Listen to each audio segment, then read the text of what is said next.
Je vous propose de me suivre dans le changement de mon régulateur de pression.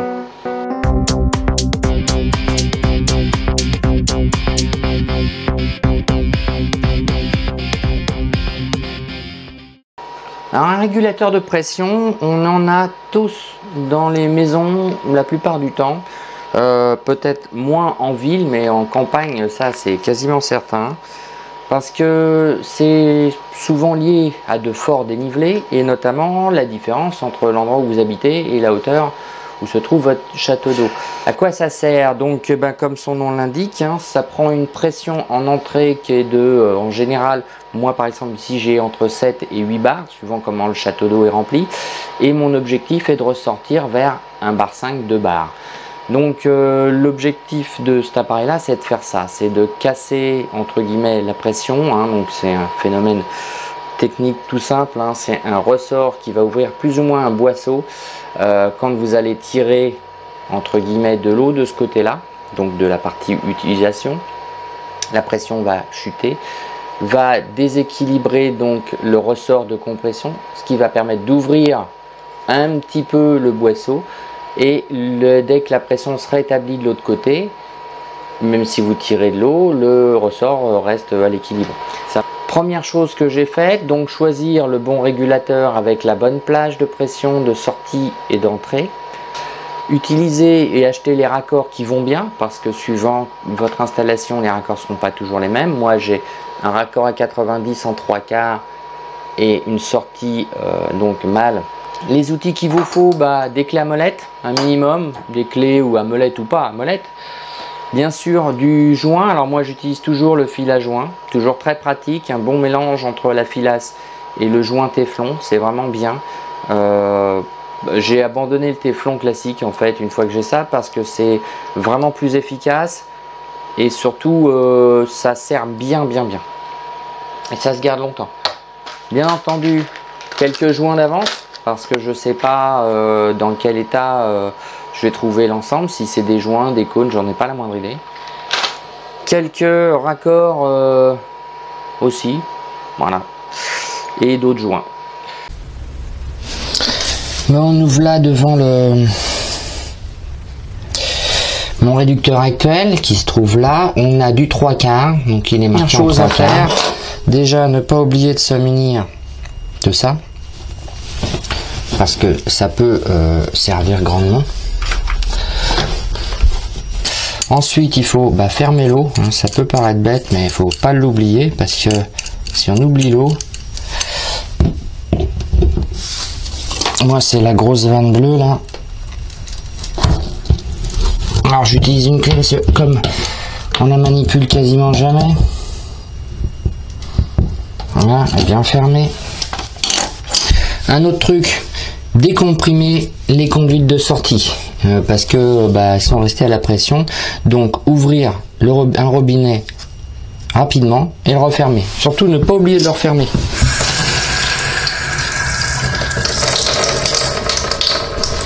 On va croiser les doigts pour ne pas avoir de problème au démontage, et ça donc je vais commencer par ouvrir la partie amont déjà, parce que j'ai comme l'impression que hop, alors et ce côté là c'est monté avec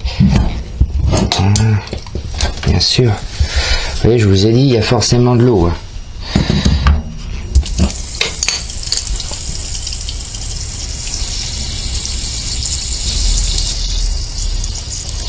Ah, ça se calme. Alors je vais pas vider mon installation, hein. Ça mettrait des jours, hein. Non, plus sérieusement ça mettrait trop longtemps.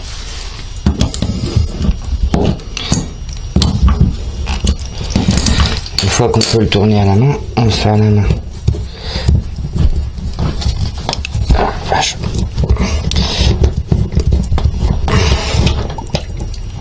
Voilà.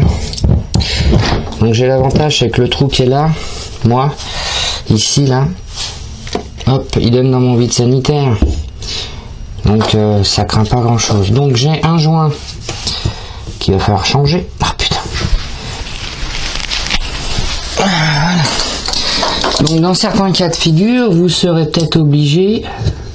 Voilà, ça c'est le joint, il est collé quoi. C'est impératif de le changer, hein, réutilisez-le pas. Faut vraiment le changer quoi. Ça sert à rien de le garder l'autre. En fait c'est des joints à papier. Voilà.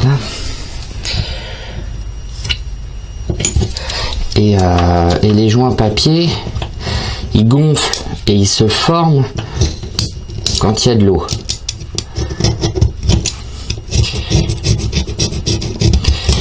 Et du coup, ils épousent les imperfections et, dans une certaine mesure, réduisent donc les microfuites et tout ça. Si vous gardez un joint pourri, usé, il va forcément plus gonfler. Ce qui est logique. Et surtout, il va finir par fuir. Ensuite, je vais démonter l'autre côté. Alors là, par contre, c'est un peu plus chiant parce que c'est plus loin. Et là, je risque d'avoir plus de... Voilà. Qui va revenir.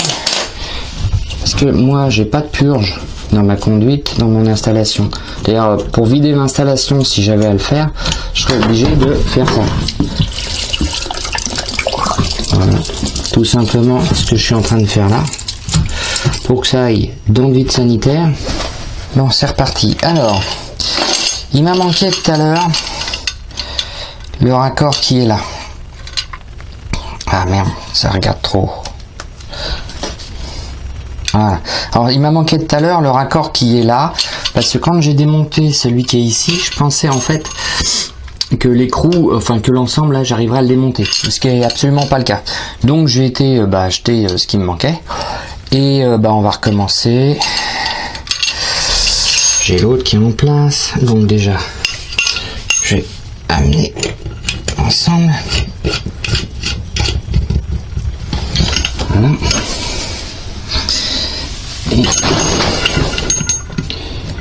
Et on va espérer que... Oh, j'aime pas ça.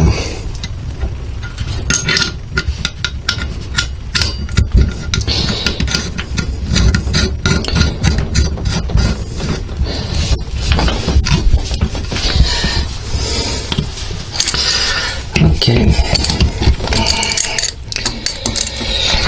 Alors, faut pas hésiter à serrer, pas trop parce que c'est pas un truc de folie, sinon on écrase trop le joint pour être chaud. Il faut quand même serrer, hein. Parce que voilà. Ok, théoriquement c'est fini. Donc j'aurai eu toutes les pièces, 5 minutes, c'est fait.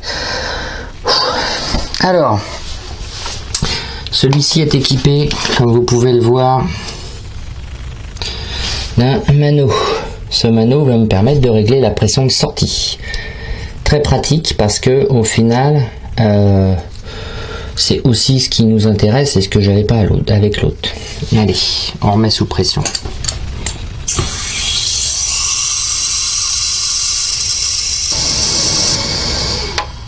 Voilà. Donc là, il s'arrête à 2 bars, ce qui est très bien. Et pour régler, j'ai en dessous une petite vis, si toutefois j'arrive à l'accéder, voilà, qui me permet en théorie d'augmenter la pression, comme vous pouvez le voir, de bar 5, ou légèrement la faire redescendre. Bon alors, voilà. Donc ensuite, il faudra juste que je le réajuste, donc 2 bars. Pour que quand j'utilise l'eau à l'étage, j'ai une pression correcte. Bon, dernier test une fois que tout était rangé, et pas des moindres, le test de fuite. Alors pour ce faire, moi j'utilise un bon sopalin ou un absorbant, hein, sur un essuie-tout, enfin vous voyez comment vous l'appelez comme vous voulez. Vraiment j'essuie au maximum, un peu partout. Voilà. C'est quand même très pratique. Voilà. Déjà on peut voir s'il est humide. Et après, j'en mets un sur les zones que je soupçonne d'être humides. Et de temps en temps, je vais passer mon doigt. Logiquement, s'il y a une fuite, hein, ça se voit assez rapidement, il n'y a pas besoin d'attendre 25 ans. Alors voilà, vous avez vu, changer son régulateur de pression, ça n'a rien de compliqué. Le bon matériel, le temps important, le prendre bien son temps, faire bien ses joints pour pas avoir à revenir 25 fois, et c'est royal. C'est à la portée de presque tout le monde.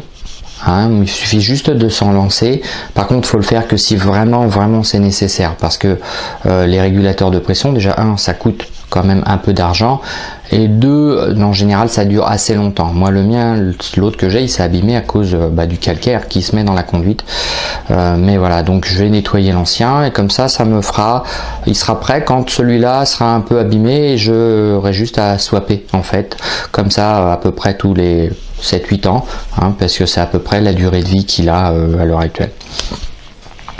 Voilà, à bientôt dans le fond du garage.